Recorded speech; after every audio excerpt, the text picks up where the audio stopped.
Good morning. आज पहला दिवस, आज हमारा पहला दिन है हिंदी का। सब देख रहे हैं ना? कैसे है? सब ठीक है? तो आज हम आज से हिंदी विषय की शुरुआत करेंगे और आज मैं आपको पहला पार्ट हिंदी का पढ़ाने जा रहा हूँ।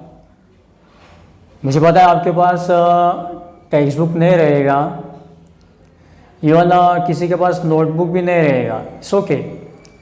मैं जो पार्ट पढ़ाऊँगा खाली आपको ध्यान से सुनना है और उसके ऊपर मैं जब भी यहाँ पे कुछ लिखूँगा क्वेश्चंस वगैरह, वो अपने नोटबुक में लिख के रखना है। ठीक है? तो शुरुआत करें आज से। देखिए, हिंदी विषय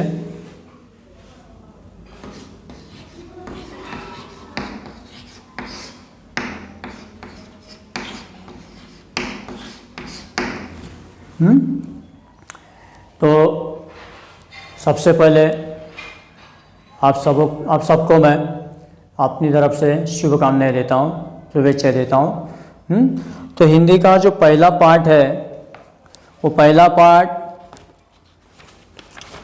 देखिए ध्यान से। पहला पार्ट भारत महिमा। भारत महिमा।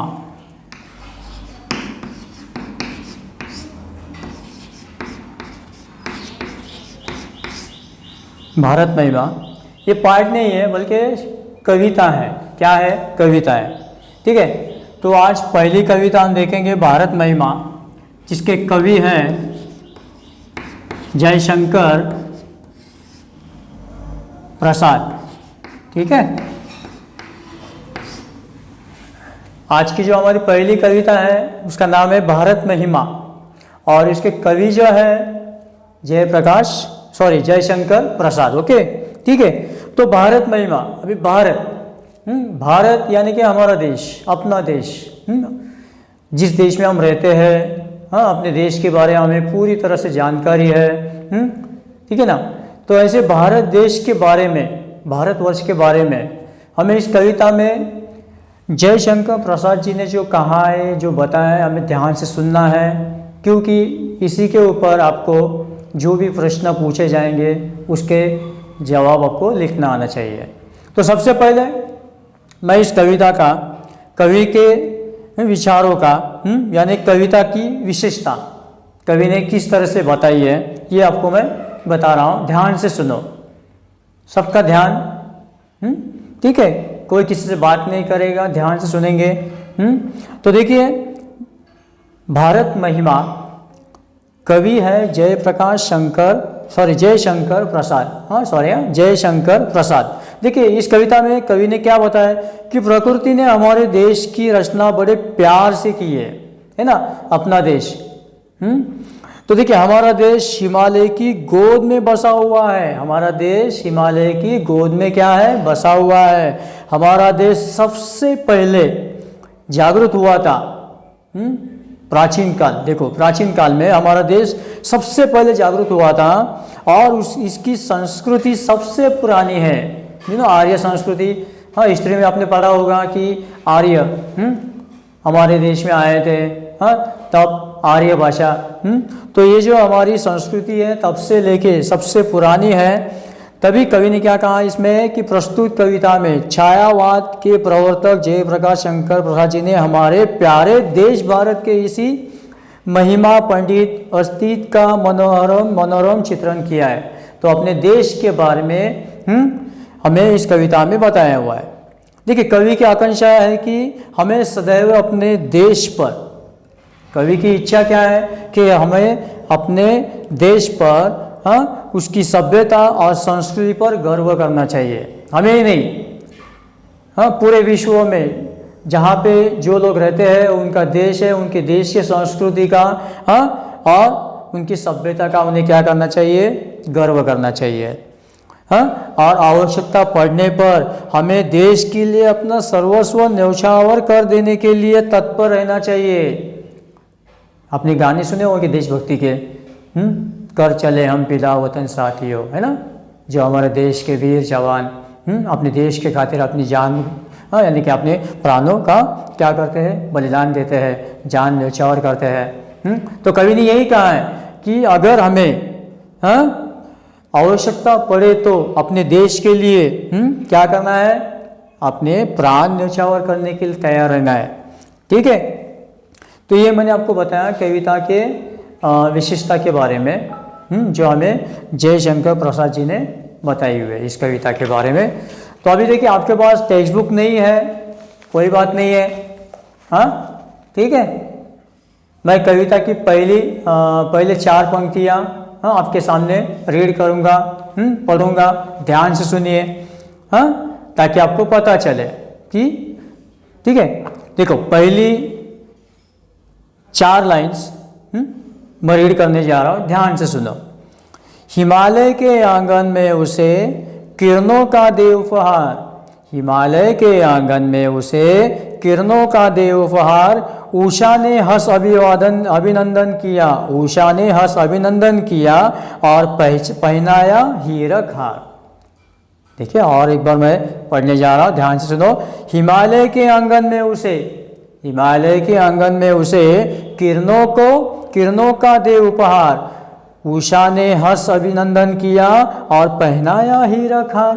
ठीक है, अब आगे के 2 लाइन्स 2 पंक्तियाँ देखिए।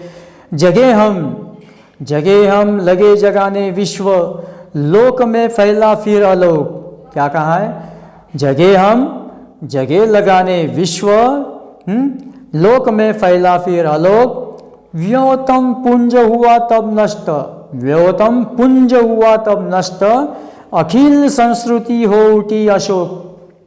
समझ में आया? देखिए और एक बार, जगाने विश्व, लोक में फैला फिर आलोक, व्योतम पुंज हुआ तब नष्ट, अखिल संस्कृति हो उठी अशोक। और इसके बाद देखिए लास्ट 2 पंक्तियां, विमल वाणी ने वीणा ली, विमल वाणी ने वीणा ली, कमल कोमल कर में सप्रीत। देखिए विमल वाणी ने वीणा ली, कमल कोमल कर में सप्रीत, सप्त स्वर सप्त सिंधु में उठे, छिड़ा तब मधुर साम संगीत। देखिए और एक बार, विमल वाणी ने वीणा ली, कमल कोमल कर में सप्रीत, सप्त स्वर सप्त सिंधु में उठे, छिड़ा तब मधुर साप संगीत।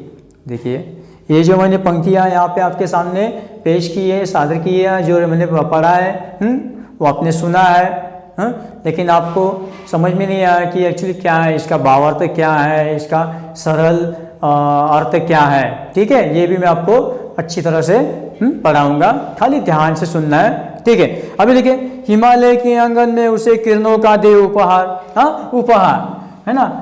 अभी उपहार इस शब्द का अर्थ है, जैसे हम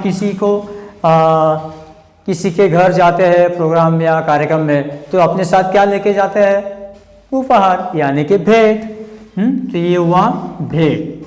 ठीक है, इसका अर्थ हुआ भेंट। उसके बाद देखिए, उषा ने हंस अभिनंदन किया और पहनाया हीरक हार। उषा तो आपको पता ही है, उषा यानी कि सुबह, और निशा रात। उषा निशा दोनों बहनें हैं, जो सुबह होती है वो उषा और जो रात को आती है वो निशा। ठीक है, तो उषा ने हंस अभिनंदन किया और पहना हीरक हार। तो हीरक, तो हीरक हार, हीरक हार, जैसे गले में पहनने वाला हार होता है, मालाएं होती हैं, तो उसी प्रकार की ये जो हीरक हार, हीरक तो आपको पता है। देखिए इसमें एक्शंस, हीरक, कोहिनूर, डायमंड, तो उसी प्रकार हीरक का मतलब है हीरो का हार। ओके, हीरो का हार। उसके बाद देखिए, जगे हम लगे जगाने विश्व, लोक में फैला फिर आलोक। है कि नहीं, आलोक। ठीक है, देखिए जब सवेरा होता है तो चारों ओर क्या छाता है, नेचुरली क्या, जिसे हम कहते हैं प्रकाश। ओके, हाँ, समझ में आया। उसके बाद देखिए, व्योतम पुंज हुआ तब नष्ट, व्योतम पुंज हुआ तब नष्ट, है कि नहीं। अभी यहां पे देखो, हाँ, व्यो, हाँ, सूरज हमें कहाँ दिखाई देता है, तो आप सब ऊपर देखेंगे, तो ऊपर क्या है, वेरी गुड, आकाश, है ना, तो ये आकाश है। उसके बाद देखिए तम, उसमें ज्वाइंट हुआ है तम, तम, अभी तम इसका अर्थ है अंधेरा, आलोक का अर्थ है प्रकाश, तो इसका अर्थ है ठीक है, अंधेरा। देखिए उसके बाद अखिल संस्कृति हो उठी अशोक, अखिल, अखिल, देखिए शब्द में ही अर्थ छुपा हुआ है, अखिल, हाँ, अखिल यानी कि संपूर्ण, हाँ, संपूर्ण। उसके बाद संस्कृति, हाँ, संस्कृति, दिस इज नॉट संस्कृति, हाँ, संस्कृति, संस्कृति का मतलब है हाँ, जो हमारे माता पिता से हमें प्राप्त होता है, हाँ, गुरुजनों से प्राप्त होता है, सबसे प्राप्त होता है, हाँ, ज्ञान, हाँ, यानी कि जो हम कहेंगे उसे संस्कार, बराबर, संस्कृति का मतलब है संस्कार। अखिल संस्कृति हो उठी अशोक, हाँ, अशोक के किसी व्यक्ति का नाम नहीं है, सम्राट अशोक वगैरह है कि नहीं, ठीक है ना।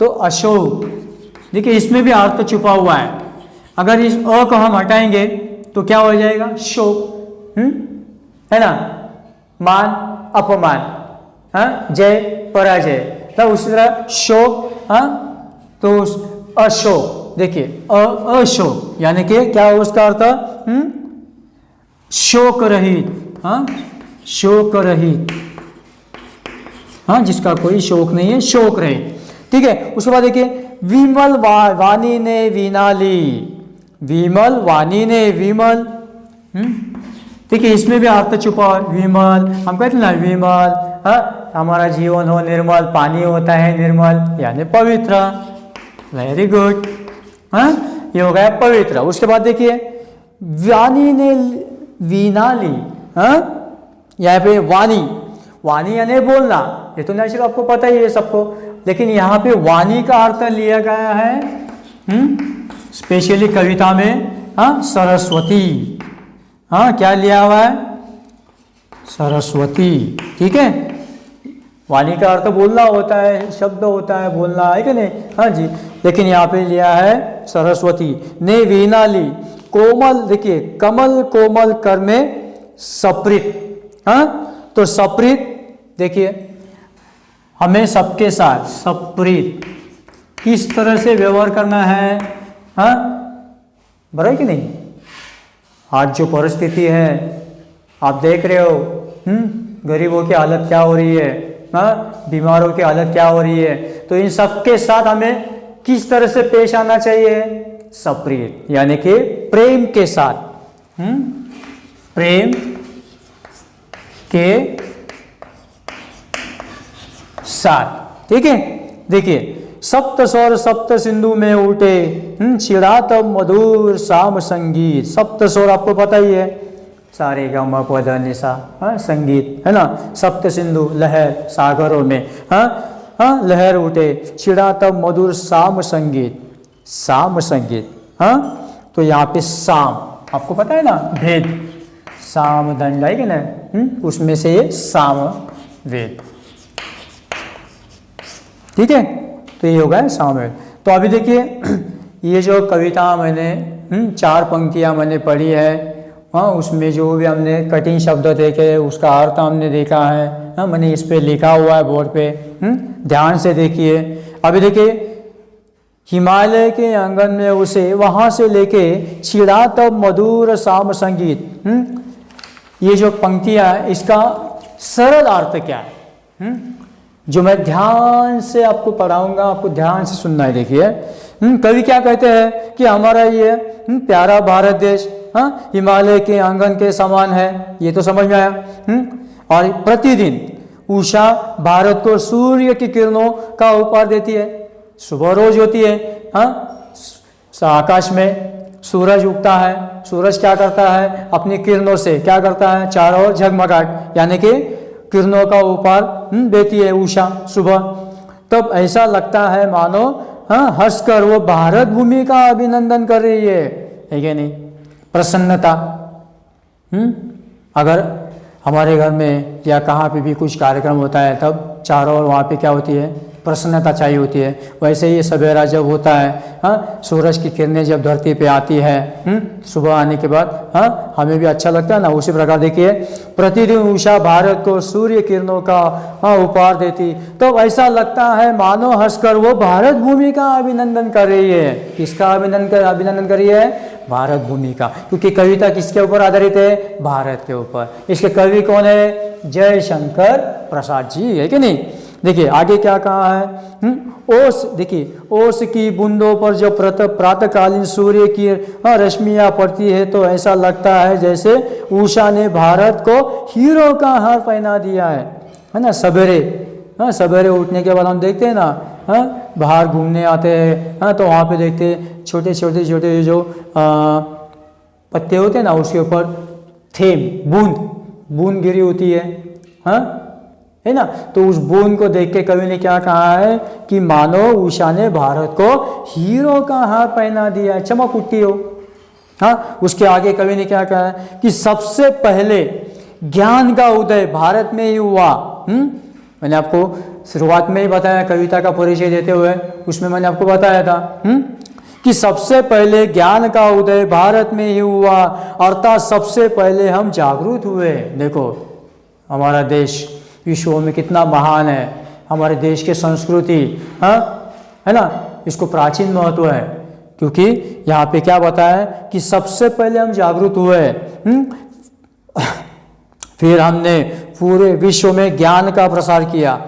और इतना ही नहीं, हमारे देश की संस्कृति क्या है, हमारे लोग कैसे, जो अपने पास है वो दूसरों को देने के लिए हमेशा तैयार रहते हैं। उसी प्रकार फिर हमने पूरे विश्व में ज्ञान का प्रसार किया, इसके कारण समग्र संसार आलोकित हो गया, यानी कि आश्चर्यचकित हो गया।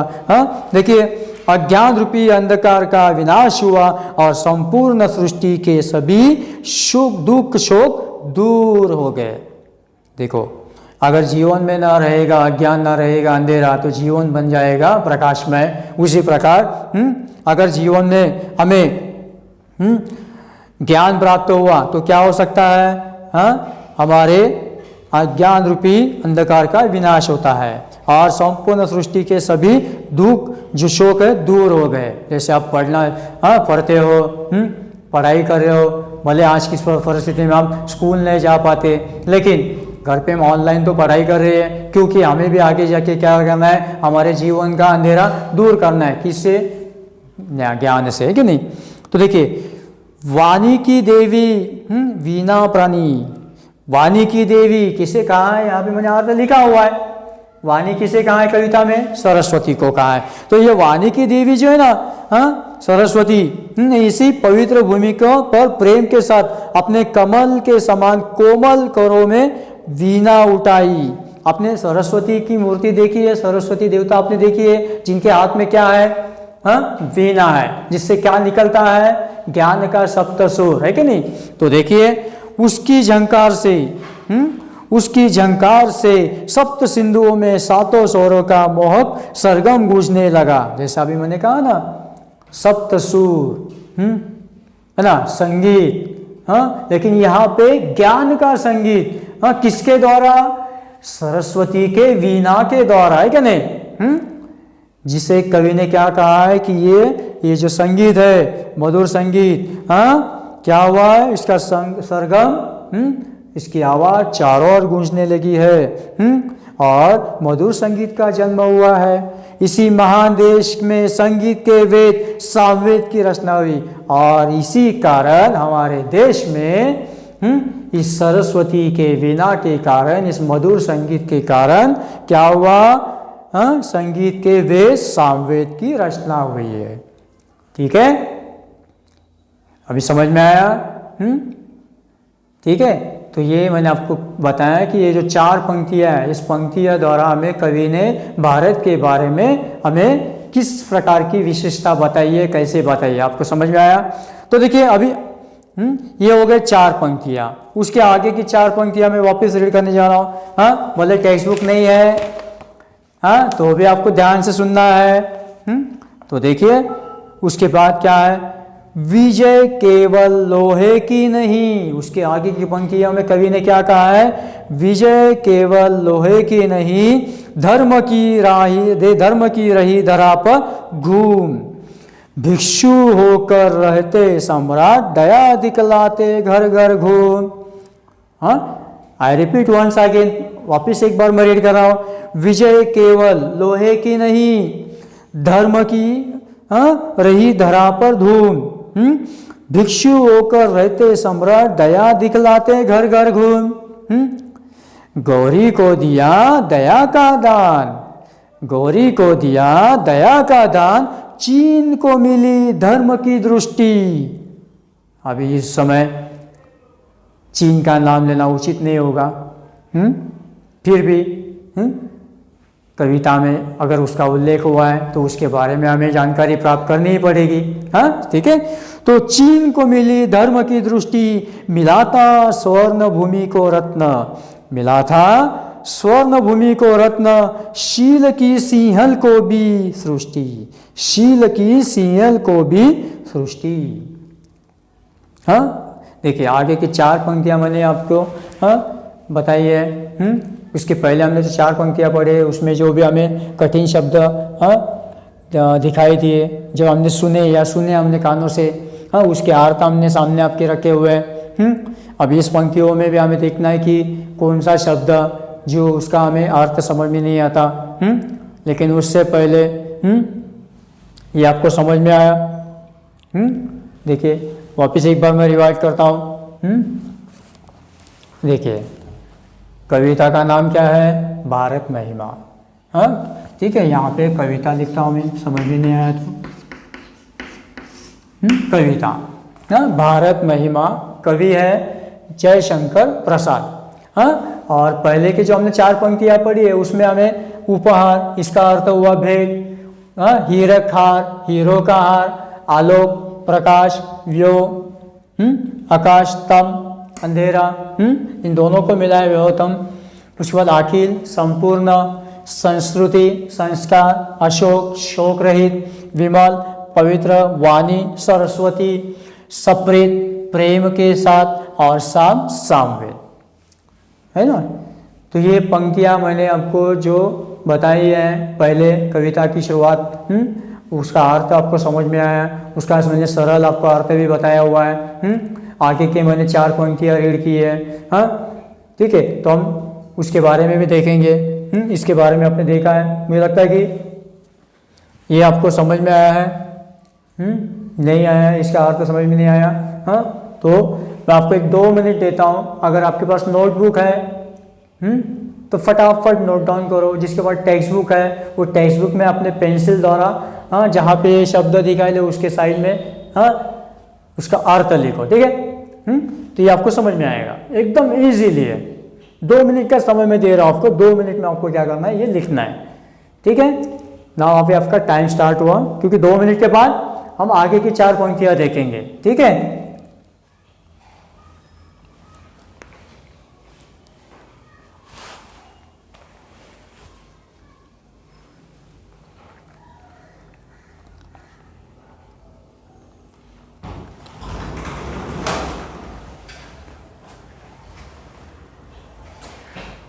Vale.